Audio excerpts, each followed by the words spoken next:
Nous allons poursuivre maintenant avec le député de Jean Talon. Je vous cède la parole pour 5 minutes. C'est important de se souvenir. C'est la devise du Québec sur les plaques d'immatriculation. Je me souviens, et moi je me souviens bien d'une de mes premières expériences comme député récemment élu, c'est le bâillon sur le projet de loi 15 pour mettre en œuvre la grande réforme de la santé du gouvernement. Je me souviens qu'on avait à peine étudié 2/3 du projet de loi, dont 600 amendements qui venaient d'être déposés. Et je me souviens du travail colossal, notamment du député de Pontiac, du député de Rosemont et du député des Îles-de-la-Madeleine pour maintenir le débat démocratique qui devait être fait sur cette réforme-là. Réforme qui nous a été enfoncée dans la gorge parce que quel était l'unique argument, alors qu'on voulait continuer à travailler sur cette importante réforme? On va livrer des résultats, des services à la population après Noël. C'était ça le message du gouvernement. Des résultats. Et le résultat, ça a été l'accouchement, le très long accouchement de Santé Québec. Le ministre qui nous disait qu'il voulait d'un réseau plus performant, plus humain, plus décentralisé, fait un brassage de structures contraire à ce qui avait été annoncé. Et qu'est-ce que ça donne dans la réalité? Des nouveaux employés, dans des nouveaux employés de l'État, seulement 8 qui sont des infirmières, alors que 50 sont des gestionnaires et des cadres. Une augmentation des contrôles et de la bureaucratie qui fait en sorte que le protecteur du citoyen, parce que ce n'est pas le député de Pontiac qui dit ça, c'est le protecteur du citoyen, rigidité administrative et affligeante perte de sens. Le protecteur du citoyen a allumé une lumière jaune et a constaté une déshumanisation des soins et des services offerts par l'État québécois, et c'est ce qu'on entend dans le réseau.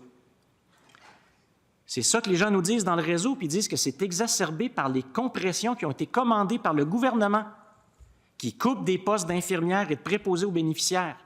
Ce sont des postes qui offrent des services à la population. Des gens dans le système nous disent eux-mêmes qu'il y a une dégradation des soins et en plus, il y a une omerta. Le gouvernement nie ce que tout le monde constate. Il y a des postes qui disparaissent, puis non, il n'y a pas de coupure.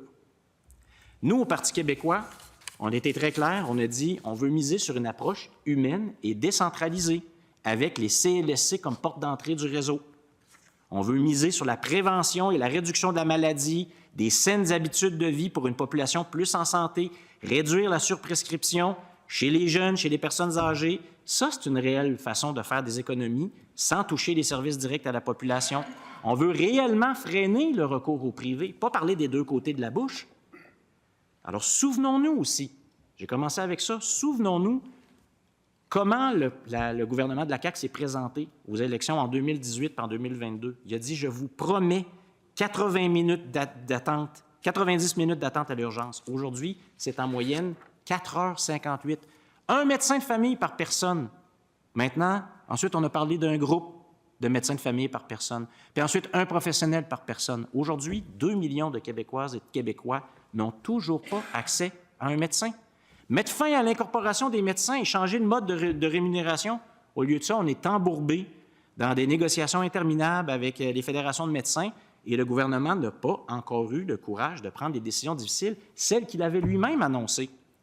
Ouvrir des postes d'infirmières à temps complet, c'était ça la promesse. Aujourd'hui, on apprend que dans le CIS de Chaudière-Appalaches, 222 postes d'infirmières auxiliaires et d'inhalothérapeutes coupés. CIS de Laval, des postes de préposés aux bénéficiaires non remplacés en nuit en CHSLD. CIUS du centre de l'île de Montréal, 40 postes d'infirmières et de préposés aux bénéficiaires coupés. Redonner plus d'autonomie aux régions, aux usagers, aux gestionnaires. Résultat, la réalité, ce qu'on a fait, on a centralisé à Santé Québec. Depuis décembre, aucun conseil d'administration d'établissement n'a tenu de rencontre. Les comités d'usagers ont été négligés dans la réforme et ne sont plus consultés. Le Comité national des usagers n'a pas encore été mis en place. Le gouvernement dit on va améliorer l'accès aux soins le soir et la fin de semaine. On a fermé des services comme la mammographie le soir dans le Bas-Saint-Laurent. On a fermé l'urgence du soir et de la fin de semaine au centre hospitalier de Trois-Pistoles, malgré la motion qu'on a présentée nous-mêmes. L'urgence de Rivière-Rouge a été fermée. C'est les citoyens qui ont dû aller devant les tribunaux. Alors, des problèmes, et ces problèmes-là, dans le système de santé, j'en entends parler à tous les jours dans Jean Talon. J'ai hâte de leur répondre que le gouvernement s'attaque avec courage aux bonnes priorités. Merci, M. le député.